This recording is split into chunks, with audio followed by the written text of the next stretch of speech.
Assalamualaikum warahmatullahi wabarakatuh. Selamat siang menjelang sore. Pesona Inspira, halo, apa kabar hari ini? Senang banget saya Mita Rosana dapat kembali hadir untuk menjumpai Anda di acara yang mungkin sudah ditunggu. Setiap hari Rabu ini ada Rumpun Padi, rumpi untuk pangan, pertanian dan perikanan di Indonesia. Dan Rumpun Padi kali ini seperti biasa kita akan membahas tentang pertanian atau peternakan, perikanan. Dan kali ini kira-kira kita akan bahas apa?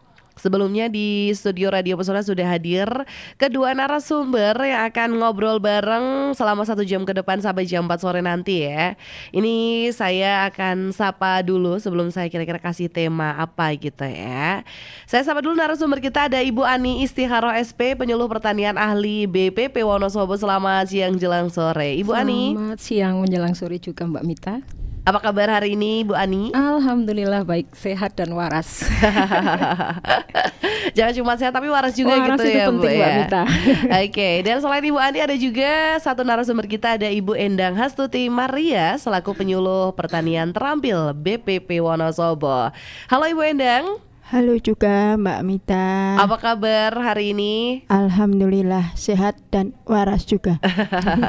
Itu yang penting ya. Iya. Oke, dan kita akan ngomongin atau ngobrol nih Pesona Inspira ya tentang urban farming ya. Ini adalah apa sih gitu ya? Mungkin ada yang sudah sering dengar atau mungkin juga ada yang asing gitu ya. Urban farming itu apa gitu ya? Gaya hidup baru masyarakat perkotaan.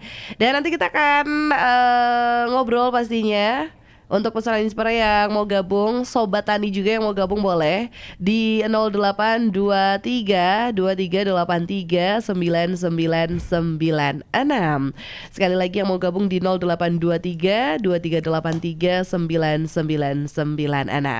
Oke, ini kita akan ngomongin tentang urban farming. Jadi kawasan di perkotaan ini kan umumnya memang cenderung dikembangkan bagi pemanfaatan lahan non pertanian, di mana kawasan ini tercipta sebagai suatu ekosistem kota yang memang sekarang ini sudah didominasi banget oleh bangunan-bangunan, gedung-gedung gitu ya buatan manusia. Sehingga terjadi pergeseran pemanfaatan lahan dari kegiatan pertanian ke non pertanian. Dan ketika kita mendengar istilah pertanian, maka yang terlintas di pikiran kita itu adalah seperti sawah, lahan gitu yang memang difungsikan untuk bertani gitu. Ada budidaya tanaman, memelihara ikan atau memelihara ternak gitu ya. Dan kira-kira kegiatan yang biasa dilakukan di pedesaan bisa nggak sih gitu ya dilakukan di perkotaan di tengah kawasan yang memang sudah jadi banyak bangunan gitu. Apakah ada ketersediaan sumber daya seperti tanah, air dan ya banyak banget lah gitu. Nah, akhirnya ada istilah urban farming. Boleh dong kita kenalan dengan istilah urban farming. Sebenarnya apa sih urban farming itu? Gitu, silakan. Baik Mbak Mita serta para Inspira Pesona akan coba saya menjawab ini.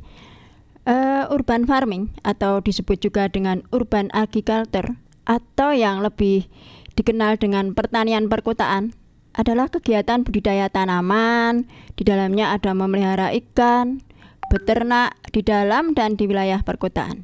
Tentu saja dengan memanfaatkan lahan sempit, ruang terbatas di perkotaan ya. Bahkan mungkin untuk kawasan Wonosobo ini masih sangat terbatas di sekitar tempat tinggal yang peruntukannya bukan untuk lahan pertanian, tapi itu dikelola dan didesain sedemikian rupa dengan menerapkan berbagai macam variasi teknik sehingga bisa berfungsi sebagai budidaya komoditas pertanian untuk memperoleh bahan pangan atau kebutuhan lain yang tentu saja mendapat tambahan finansial, termasuk nanti di dalamnya adalah proses hasil panen, pemasaran dan juga distribusi produk dari hasil kegiatan urban farming tadi. Itu saja mungkin bayangannya Mbak Mita. Oke, pemanfaatan. Nah, pemanfaatan yang seperti apa ini kira-kira Bu Enda? Misal mungkin contoh yang bisa dilakukan di perkotaan gitu. Kalau yang sudah ada itu budidangber gitu ya. Kemudian tabulampot. Banyak sekali akan dijumpai terutama untuk wilayah Kecamatan Wonosobo ini ada di Karangkajen, Wonosobo Timur ya. Kemudian di RW 6 Sayang Mulyo, terus Runi, di Kelurahan Jarak Sari dan juga Sumberan Barat, Kelurahan Wonosobo Barat. Ya. Jadi di beberapa kota atau kelurahan nih di Kecamatan Wonosobo sudah menggunakan sistem urban farming ya beberapa ya. Iya, betul sekali Mbak Mita. Baik. Nah, faktor apa saja sih yang mendorong munculnya urban farming ini gitu? Terima kasih Mbak Mita, saya akan mencoba menjelaskan bahwa sebenarnya urban farming atau pertanian perkotaan ini adalah salah satu teknik pertanian adaptif yang kemudian menjadi tren bagi masyarakat kota. Awalnya kegiatan ini digagas oleh komunitas pencinta lingkungan, di mana mereka memanfaatkan berbagai jenis limbah perkotaan, terutama untuk limbah rumah tangga, yang disulap sedemikian rupa menjadi pupuk organik yang diperuntukkan bagi tanaman yang mereka budidayakan di ruang terbatas.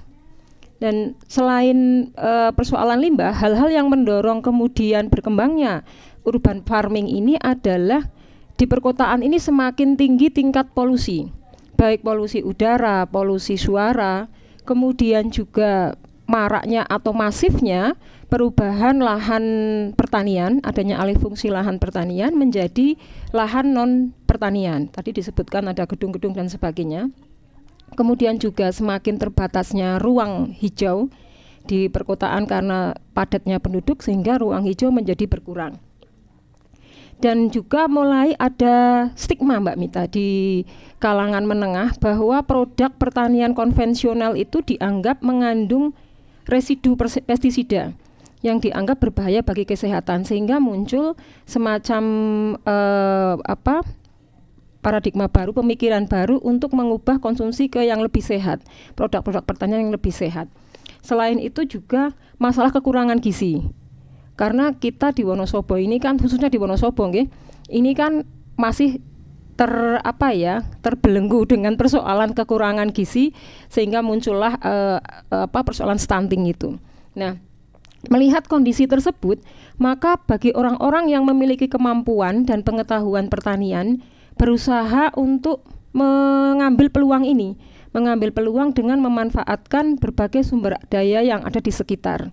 Nah, selain itu juga mereka berkeinginan untuk berkontribusi bisa ikut andil di dalam penyediaan bahan pangan, jadi menciptakan ketahanan pangan di perkotaan dan juga menambah penghasilan meskipun mungkin hanya berapa persen penghasilan tambahan.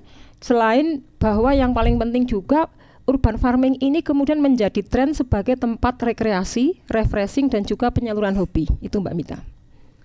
Oke, jadi memang banyak faktor-faktor yang akhirnya mendorong munculnya urban farming ini gitu ya.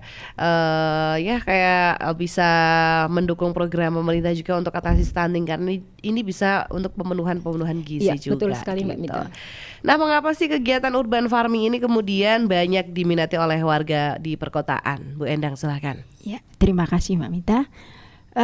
Urban farming ini saat ini mulai banyak diminati ya oleh warga perkotaan karena konsepnya ini memiliki daya tarik tersendiri.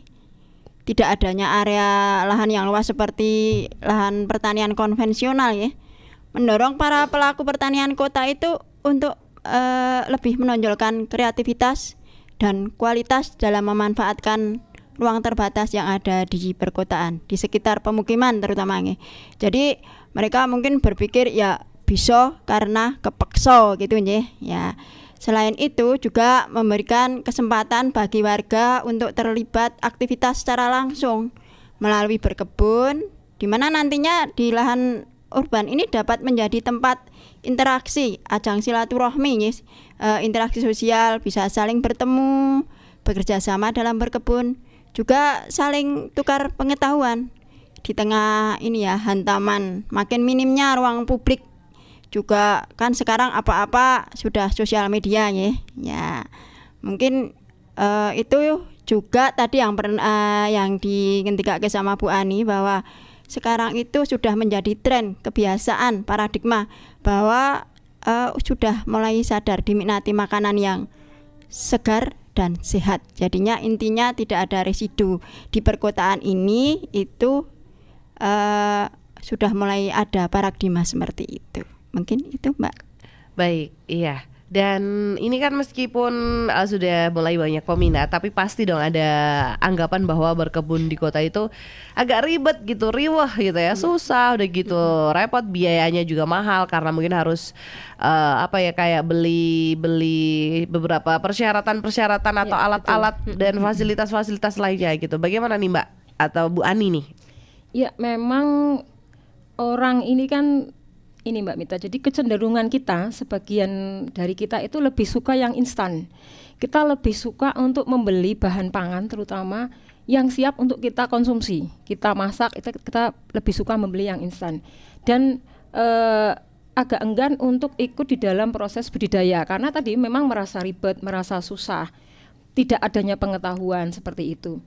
Dan kita menganggap ini wajar saja karena masyarakat di perkotaan ini kan orang-orang yang sibuk, orang-orang yang punya aktivitas dengan intensitas tinggi, sehingga ketika pulang ke rumah dia merasa seperti tidak punya waktu, seperti kehabisan waktu untuk sekedar mungkin menanam, merawat tanaman, seolah-olah waktunya habis untuk kegiatan-kegiatan yang di luar rumah. Nah, sebenarnya dengan berkebun di sekitar rumah ini sebetulnya bisa menjadi sebuah keasikan tersendiri, bisa menjadi hiburan, bisa menjadi obat stres lah tadi dari kejenuhan atau kepenatan kita bekerja di luar rumah. Dan tidak ada hal yang sulit Mbak Mita kalau kita tahu caranya, tahu tekniknya dalam kegiatan urban farming ini. Mengapa demikian? Karena ini tadi uniknya urban farming itu adalah memanfaatkan potensi yang minimalis, misalkan ruang terbatas. Kita tidak punya lahan, bagaimana kemudian bisa menanam di sekitar rumah kita, berkebun di rumah yang sudah empet-empetan, temboknya sudah bertetangga dengan tembok rumah orang lain, bahkan gang senggol lah, kita mau lewat saja nggak bisa, harus miring-miring. Bagaimana bisa kita menanam di situ? Ada beberapa model pertanian urban farming yang bisa kita terapkan. Ada misalkan kita menerapkan hidroponik, model hidroponik. Itu tidak kalau skala perkotaan yang sempit bisa dilakukan dengan ukuran minimalis. Kemudian juga aquaponik atau juga vertikultur. Vertikultur itu tanaman yang kita buat bertingkat sehingga tidak memakan space yang terlalu luas. Kemudian juga ada wall garden, Mbak. Wall garden ini yang banyak ditemui di Kecamatan Wonosobo. Apa itu wall garden? Yaitu menanam menggunakan tempat dinding sebagai tempat menanam. Bukan berarti kemudian dindingnya itu dipacul kemudian dikerui, ditanam ya, bukan begitu. Tapi bagaimana dinding ini dimodifikasi sedemikian rupa menjadi tempat untuk menempelkan botol-botol atau pot-pot yang bisa ditanami dengan sayuran. Nah, selain itu juga bisa menanam di tritisan atau menanam di rooftop, atap. Di Manhattan itu ada gagasan yang muncul pertanian di atap gedung. Jadi ada sebuah gedung yang atapnya digunakan betul-betul untuk kebudidaya sayuran. Dan itu ternyata hasil panennya bisa memenuhi kebutuhan pangan 2% warganya. Ini yang sebenarnya inspiratif sekali buat kita. Dan menanam di atap itu kalau di Wonosobo, di Kecamatan Wonosobo banyak sekali kita temui. Terutama yang daknya itu kukuh, itu bisa digunakan untuk tabu lampot. Tanaman tabu lampot itu banyak ditemukan. Kemudian juga persoalan lahan sudah terselesaikan. Artinya tidak ada alasan bahwa tidak punya lahan kita tidak bisa menanam. Yang kedua, bagaimana dengan pupuknya? Pupuknya ini yang kemudian uniknya urban farming adalah ini, Mbak. Jadi pupuknya itu kita ambil dari limbah rumah tangga. Kita memaksimalkan pemanfaatan sampah dapur, misalkan pretelan godong budin atau kulit brambang, kemudian kulit buah, itu yang bisa kita gunakan sebagai pupuk alami dengan diolah sangat mudah, dikomposkan dulu menggunakan alat dan cara yang sangat mudah yang bisa dilakukan oleh rumah tangga. Jadi untuk pupuk bisa terpenuhi dari pengelolaan sampah rumah tangga organik. Kemudian juga bagaimana kalau tanaman kita terserang hama penyakit. Nah, pestisidanya pun bisa kita lakukan dengan memanfaatkan apa yang kita miliki di rumah. Kita bisa membuat pestisida alami dari bahan-bahan yang aman. Misalkan ada serai, ada jahe, ada bawang putih yang bisa kita gunakan sebagai pestisida nabati. Ini yang kita harapkan di urban farming ini meminimalisir penggunaan pestisida berbahaya.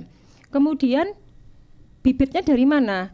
Bibit bisa didapatkan dari kita kalau membeli tomat itu misalkan itu ada yang mateng. Ini bijinya bisa kita semai lagi digunakan untuk bibit. Atau juga yang paling mudah adalah loncang, bawang daun. Batangnya, potongannya itu bisa kita tanam kembali untuk sebagai bibit yang akan kita tanam di ketika kita berkebun. Dan Mbak, yang terpenting dari kegiatan urban farming ini sebetulnya dilakukan karena ada kemauan. Jadi ada kemauan untuk melakukan dan senang melakukannya. Intinya kan adalah perasaan senang melakukan. Jadi kalau senang itu sudah nggak terasa berat. Nah, yang penting lagi adalah kita melakukannya dengan penuh cinta gitu, Mbak. Jadi apapun harus kita lakukan sepenuh cinta. Mungkin itu Mbak Mita.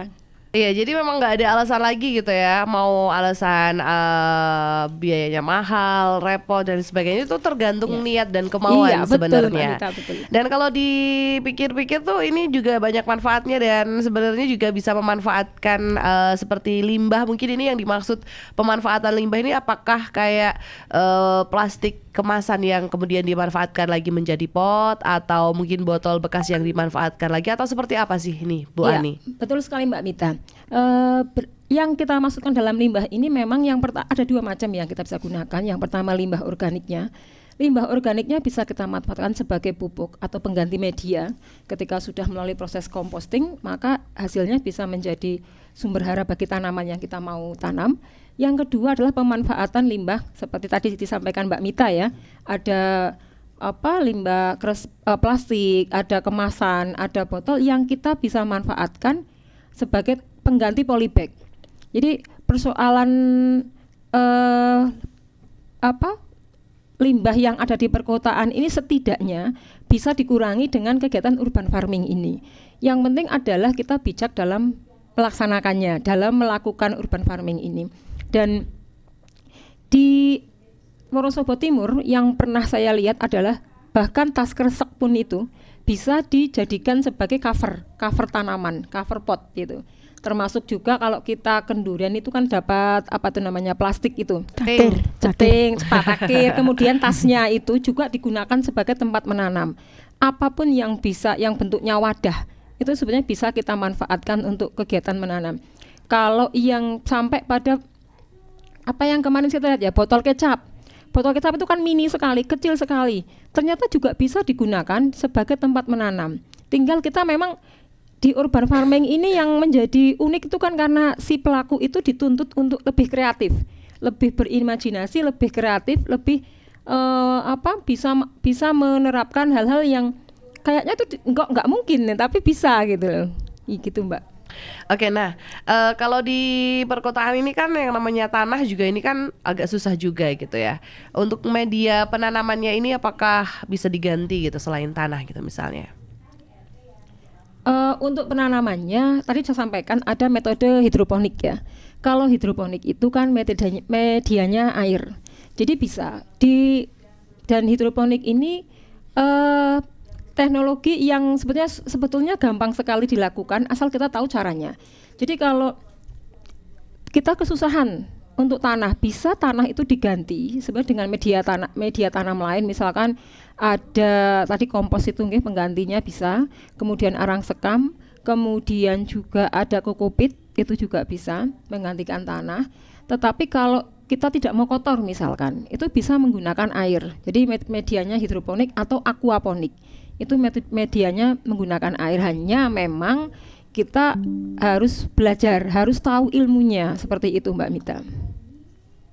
Gitu, jadi tidak ada alasan lagi ya Pesona Inspira untuk bermalas-malasan, apalagi di kota ini bisa jadi kesibukan gitu, walaupun kita juga udah sibuknya luar biasa gitu ya, tapi ini bisa kayak pelipur lara dan obat capek atau lelah kalau udah sampai rumah, ini bisa jadi hiburan gitu. Oke, saya mau tanya ke Bu Endang gitu ya. Tadi kan sudah banyak disampaikan oleh Ibu Ani gitu ya, banyak hal dari hidroponik, dari tabu lampot dan lain sebagainya. Nah, tanaman apa saja sih yang bisa dibudidayakan di lahan sempit mengingat ruang dan sumber daya yang terbatas serta sedikitnya waktu yang dimiliki masyarakat perkotaan?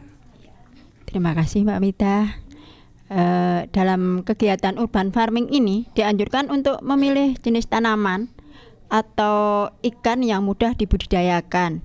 Dalam hal ini tentu saja meliputi mudah dalam perawatan, kemudian minim serangan hama penyakit, umur tanaman yang pendek, juga tajuk tanaman yang tidak terlalu besar. Misalnya tanaman buah dalam pot atau tadi sudah disebutkan ya, tabulam pot seperti jeruk, tanaman jambu air, alpukat dan belimbing. Itu sudah banyak dijumpai pada saat ini.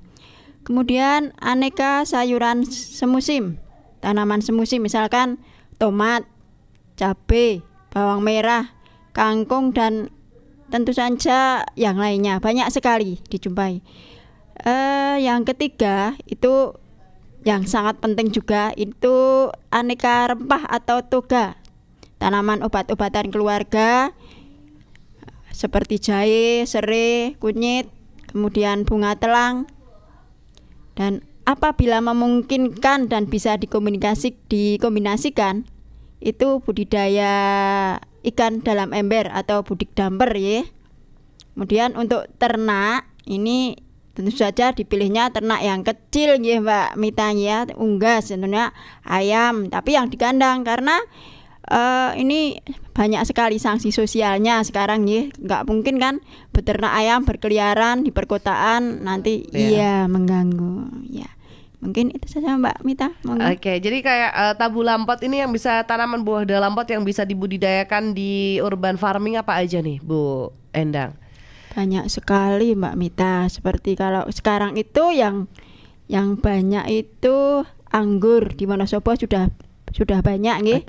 Ya, kemudian jambu air, jambu kristal. Kemudian alpukat, bahkan kelengkeng itu bisa Mbak Mita. Ya.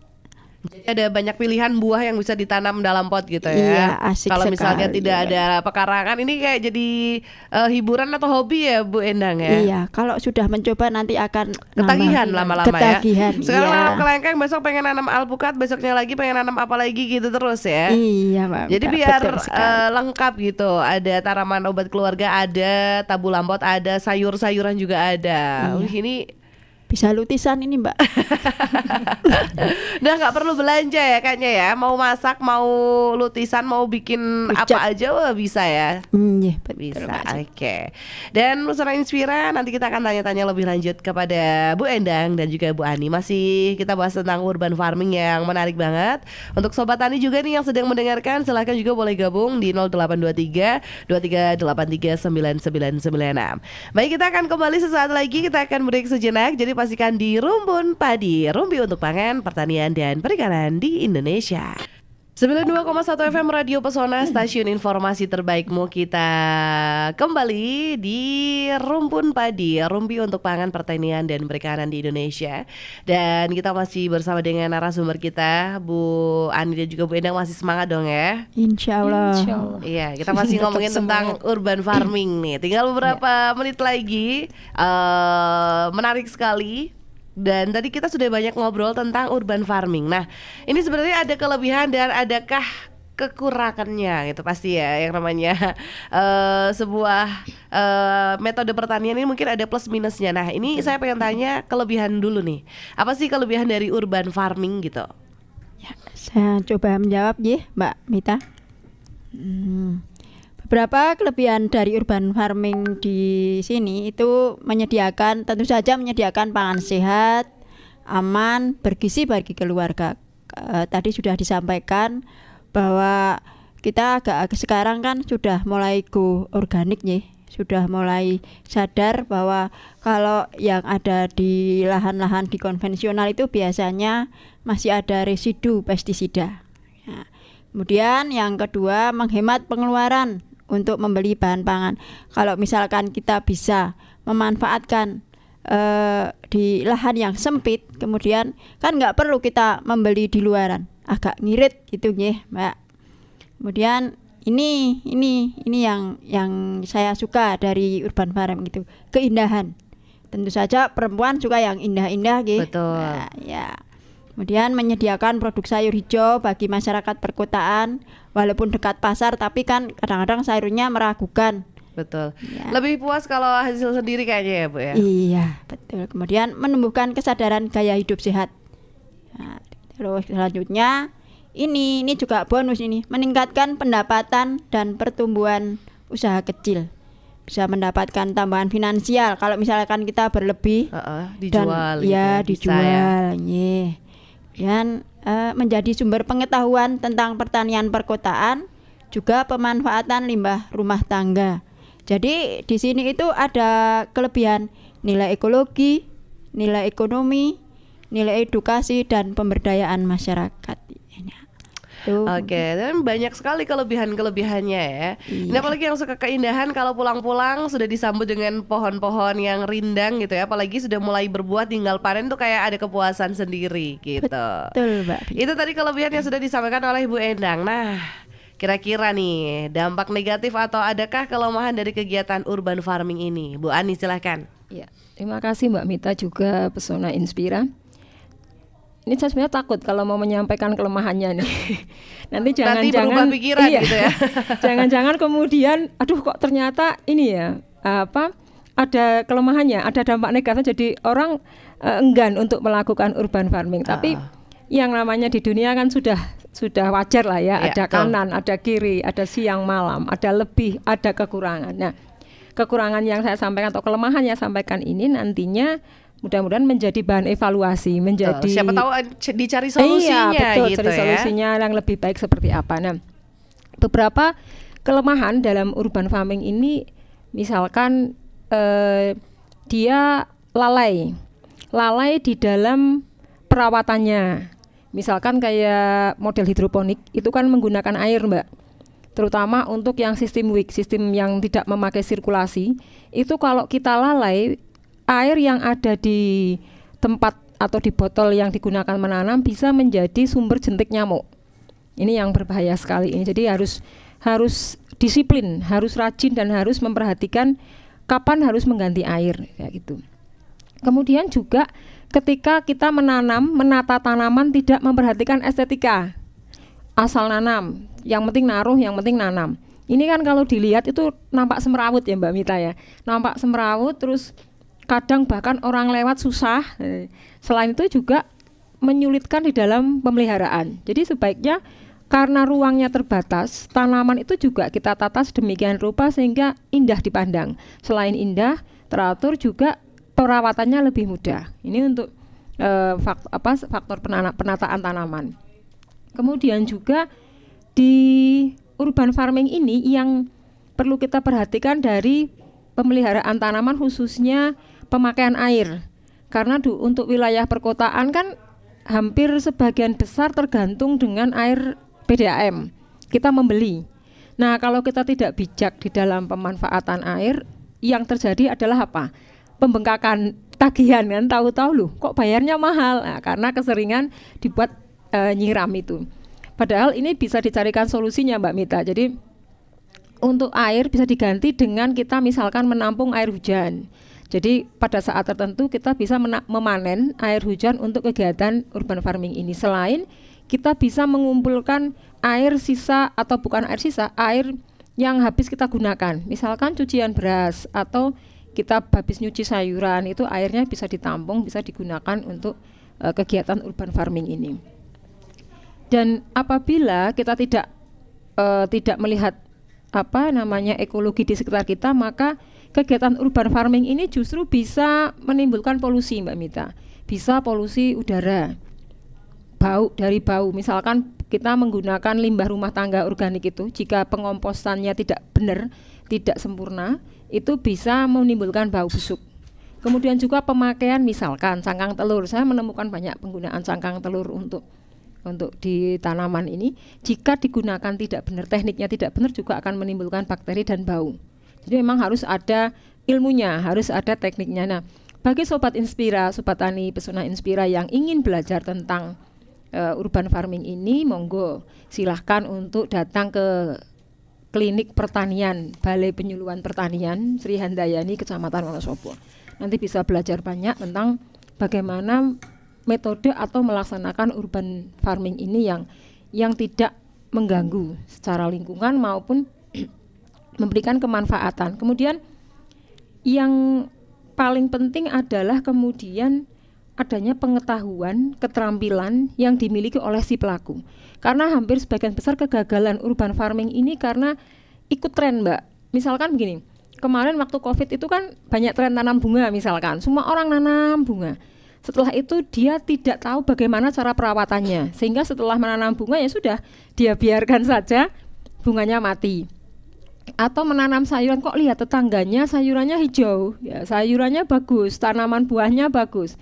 Mencoba ikut nanam tanpa tahu ilmunya, tahu-tahu mati. Jadi seringnya itu yang kita temui itu apa ya istilahnya jidor porah atau apa itu ya. Jadi sudah nanam ya sudah dikelentarke ya. Berharapnya itu ada keajaiban tanaman tumbuh sendiri, berbuah sendiri, kita tinggal metik hasilnya. Itu Mbak Mita. Ya, ada beberapa kekurangan tapi semoga ini bisa jadi semangat atau motivasi iya, ya. Betul, bisa gitu. disiasati sebetulnya. Bisa disiasati gitu, asal kita rajin. Oke, ini ada WA yang sudah masuk, ada pertanyaan yang sudah masuk. Saya bacakan dari Hana di Mendolo. Saya tidak punya lahan, apakah saya bisa memelihara ikan atau beternak untuk bisa menambah pemenuhan kebutuhan protein keluarga dan bagaimana caranya? Karena kan ini memang yang namanya di perkotaan ini kan lahan terbatas ya, tidak ada belumbang gitu. Tidak ada ikan dalam kolam. Jadi kayak lagu. Oke, jadi seperti apa bisa dijelaskan? Iya, terima kasih Mbak Hana di Mendolo atas pertanyaannya. Memang kalau kita membicarakan persoalan tentang urban farming ini, bayangannya itu kan sesuatu yang wah piye yon, menanam kok tidak ada lahannya gitu. Meskipun sebenarnya bisa dilakukan meskipun tanpa lahan. Yang biasanya dilakukan adalah menanam sayuran, bunga. Nah ini pertanyaannya bagaimana? Bisa tidak? Saya pengen ngingu lele, pengen beternak ayam misalkan. Bisa Mbak Mita. Kita bisa mengembangkan perikanan lele ini dengan kombinasi dengan sayuran. Tekniknya dengan budidamber. Jadi memanfaatkan ember kemudian untuk budidaya ikan lele dan di atasnya bisa kita kasih sayuran. Ini sudah mulai banyak diterapkan. Tetapi ini juga harus kita disiplin di dalam mengganti airnya, di dalam proses budidayanya. Harus sering mengganti, kemudian tidak boleh over capacity di dalam ember itu, ada takarannya, ada jumlahnya. Dan juga diletakkan di tempat misalkan bisa di teras itu bisa. Karena ember itu kan kecil. Nah, jadi bisa memanfaatkan kita seperti teras rumah, tritisan atau dak rumah itu bisa digunakan untuk kegiatan budidamber ini atau membuat kolam kecil. Ada juga yang membuat semacam ini, kalau di pinggir rumah itu kan masih ada sisa tanah.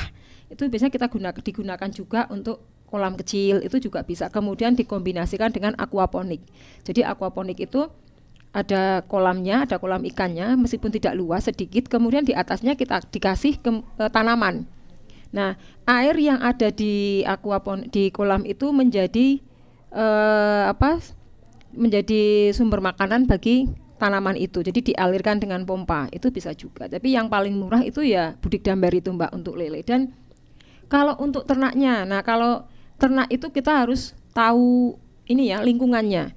Misalkan saya kok pengen memelihara ayam, padahal saya lingkungannya sudah sangat padat. Kita harus bijak juga, apakah di situ ada peraturan atau tidak yang melarang memelihara ternak. Kemudian mengganggu tidak di situ, mengganggu lingkungan ya enggak kalau saya misalkan memelihara ayam. Di Jawa Timur ini Mbak sudah dikembangkan namanya usaha mini layer urban farming.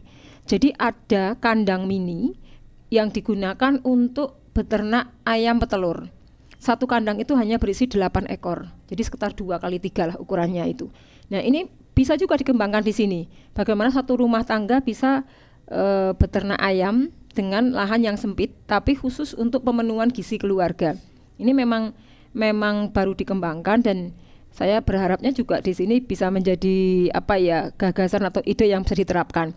Meskipun harus tetap melihat lingkungan sekitar itu mengganggu tidak, bagaimana kita mengatasi bau dari limbah ayam itu Mbak Mita.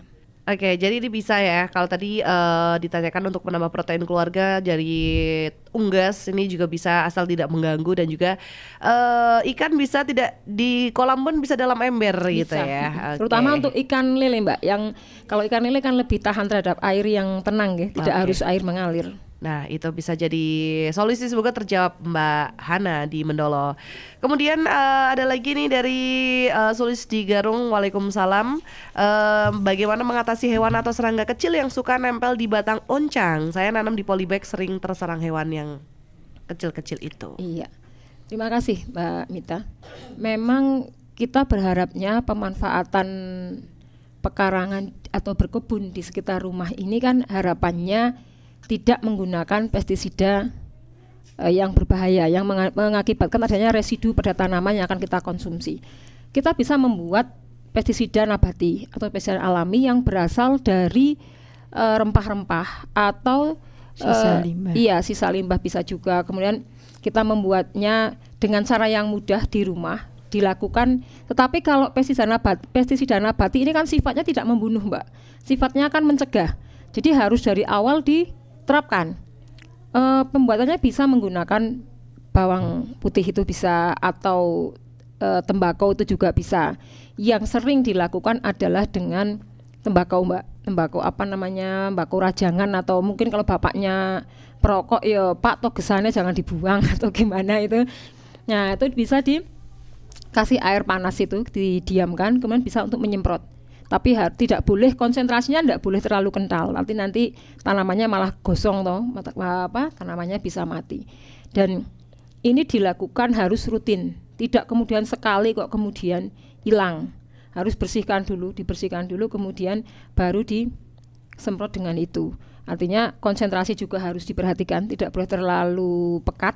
Kemudian intensitasnya berarti harus ada frekuensi yang berulang, itu Mbak. Berkala istilahnya ya Mbak Ani. Ya, betul. oke. Jadi itu semoga bisa menjawab juga secara berkala gitu ya. Tidak boleh terlalu sering juga, nanti merusak tanaman. Merusak tanaman. Oke, kemudian ada lagi ini dari Ibu Sri Nur Daningsih, KWT Tanam Maju Keramatan.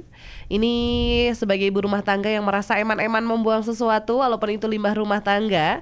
Bagaimana cara membuat kompos dari limbah rumah tangga tersebut? Apakah ada alat tertentu untuk membuatnya?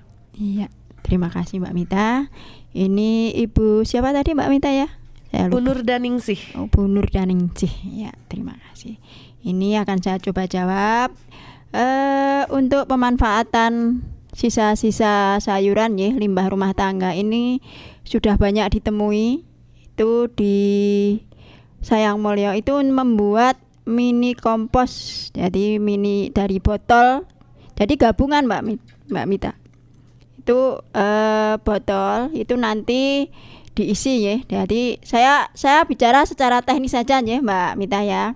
Botol bekas air mineral itu sebelumnya dilubangi sampai tutup, dari semuanya dilubangi, kanan kiri bawah atas gitu dilubangi. Kemudian bagian bawah non sewu pantat dari botol itu tadi dipotong tapi tidak sampai terputus ya. Kemudian untuk selanjutnya itu botol tadi ditanam di dalam pot untuk mengukur kira-kira miring enggak gitu. Nah, setelah itu ditanamkan di sana, baru kemudian sisa-sisa dari limbah rumah tangga tadi, misalkan dari sisa bawang, terus kulitnya juga ya macam-macam tadi, itu dipotong-potong. Tujuannya dipotong-potong itu nantinya untuk agar memudahkan dalam penguraian. Di samping itu juga ukuran botolnya kan juga kecil itu Mbak Mita. Kemudian masukkan sisa-sisa limbah tadi, dan ini juga nantinya ditambahi dengan sisa air cucian itu. Tapi non sewu, air cucian beras atau leri itu sebaiknya difermentasi atau didiamkan selama 2 hari, baru nantinya bisa dimanfaatkan. Selama nanti dimasukkan ke botol tadi, disiram-siram sama dengan leri tadi, didiamkan. Nantinya kan dia akan mimpes bahasanya ya, terus akan mengalirkan lindi. Kalau bahasa pertanian lindi ya Mbak Ani ya. Ya, lindi melalui lubang-lubang yang kita buat tadi. Sehingga otomatis kan akan memberikan nutrisi ke tanaman. Tetapi tentu saja kalau lama kelamaan itu kan akan overdosis nggih. Tanamannya kan nanti bisa mati, bisa gosong gitu ya.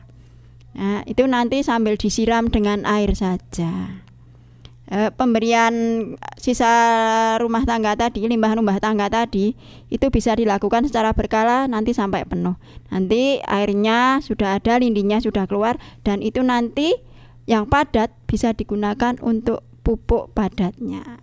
Ya, begitu saja. Oke, baik. Nah, sorry Mbak Mita, rumpun padinya semakin enak didengar nih. Saya Hamdan di Mudal mau tanya bagaimana menggiatkan urban farming di Mudal sehingga bisa menjadi daerah yang asri.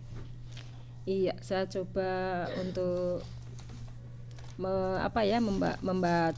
membalas siapa tadi ya? Hamdan. Mas Hamdan dari Mudal. Bagaimana untuk menjadi menggerakkan urban farming di wilayahnya, yang sebetulnya kegiatan urban farming ini tidak bisa dilakukan sendirian, Mbak. Bagusnya itu adalah komunitas. Jadi kita berharapnya itu ada komunitas yang memang bergerak bersama-sama, penataan lingkungan. Jadi kalau istilahnya kita tuh gotong royong lah, bareng-bareng membuat komunitas sehingga kegiatan urban farming ini bisa menjadi kegiatan yang mengasihkan, bukan kegiatan yang membosankan. Dan ada 3 hal yang perlu dilakukan tadi Mas Hamdan. 3 hal yang ini menjadi pegangan bagi siapa saja yang ingin melakukan urban farming. Yang pertama adalah tidak mutungan. Ya, kita tidak boleh mutungan, Mbak, karena nanti kalau kita nanam kemudian rusak, mati, mutung kan selesai. Jadi kegiatan ini supaya berhasil harus terus-menerus, harus dijalankan, konsisten, harus istiqomah, harus semangat. Tidak boleh mutungan. Ketika tanamannya sedang berbuah kok tiba-tiba ada anak lewat dicetil tonggone. Iya, karena kebiasaannya kan nanam sudah lemu-lemu bagus, kita mau metik aja kan eman-eman. Tiba-tiba tahu-tahu tonggonya metik kan mutung, besok lagi ngapain nanam misalkan gitu. Yang kedua tidak boleh malesan. Harus mau belajar terus-menerus dan melakukan terus-menerus, tadi konsisten tadi, sering membaca. Belajar tuh bisa dari siapa saja, ada PPL-nya, ada juga YouTube, ada juga media internet lah. Kita bisa belajar banyak tentang urban farming yang bisa disesuaikan tentunya dengan potensi yang ada di sekitar, di Mudal tadi. Jadi kita tidak usah yang muluk-muluk lah, tapi apa yang di situ ada, potensi di situ ada, kita optimalkan, kita maksimalkan. Dan yang ketiga, ada lagi jangan mangkelan. Mangkelan itu misalkan ada yang alok-alok, misalkan kan kadang lah ngapain lah, kalau marak kirget misalkan udah marah misalkan, jadi tidak ada rasa mangkel. Justru dilakukan dengan senang hati, tadi yang saya sampaikan dengan penuh cinta. Jadi intinya ada 3 kunci yang kita pegang, 3M itu tadi nih, tidak mutungan, tidak malesan, tidak mangkelan. Nah, itu yang pertama. Yang kemudian yang kedua tadi adalah coba bentuk komunitas tentang urban farming ini supaya nantinya bisa menjadi contoh. Dan yang ketiga adalah lakukanlah secara terus-menerus dan harus dimulai dari hal yang kecil, karena kita kan kalau mau naik ke tangga yang 1000 harus melangkah ke tangga yang pertama dulu. Jadi kalau ada keinginan, lakukan dan lakukan. Itu Mbak Mita. Oke, satu lagi pertanyaan, ini silakan dijawab singkat saja karena waktunya juga sudah mepet nih ya. Dari Idam mau tanya gimana caranya biar ember komposter limbah dapur tidak bau? Mbak Indah? Oh iya. Iya, sebetulnya kalau komposter supaya tidak bau bisa kita menggunakan produk-produk, kalau membeli ya, produk-produk yang membuat memang tidak bau, misalkan E4 atau juga dekomposter lain. Jadi kita tambahkan dekomposter atau E4 agar ada penguraian sehingga tidak terjadi bau di dalam pengomposan itu. Memang di dalam pembuatan pupuk kompos biasanya kita itu tidak regisi istilahnya, tidak disiplin. Yang penting taruh. Padahal harusnya kan dicacah dulu, kemudian tambahkan dengan bakteri pengurai sehingga bisa mengurangi bau yang dihasilkan. Jadi pupuknya ada tetapi tidak menimbulkan bau. Sebaiknya memang dalam kegiatan pengomposan ini tambahkan decomposer.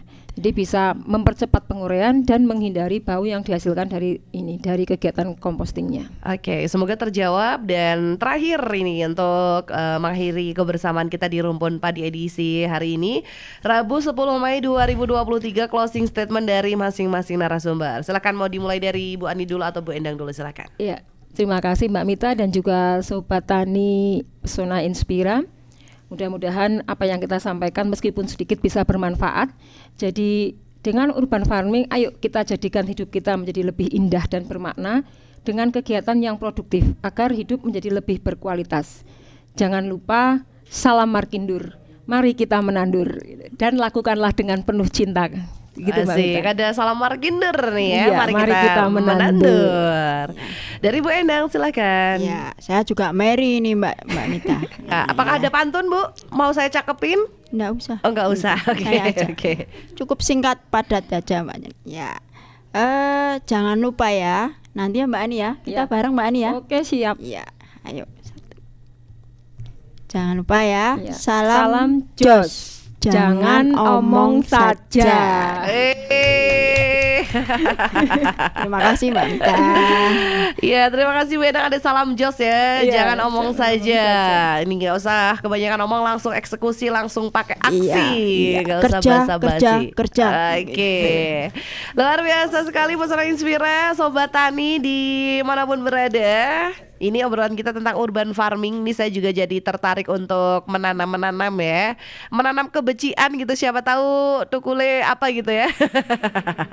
Oke, baik, terima kasih sekali untuk Bu Ani dan Bu Endang. Kita ketemu Sama-sama, lagi Mbak di Mita. acara yang Sama-sama, sama Mbak di lain Mita. kesempatan. Terima kasih untuk informasi yang sudah diberikan juga untuk Pesona Inspira dan yang sudah gabung. Sampai ketemu lagi di Rumpun Padi edisi selanjutnya. Saya Mita dan narasumber pamit. Wassalamualaikum warahmatullahi wabarakatuh.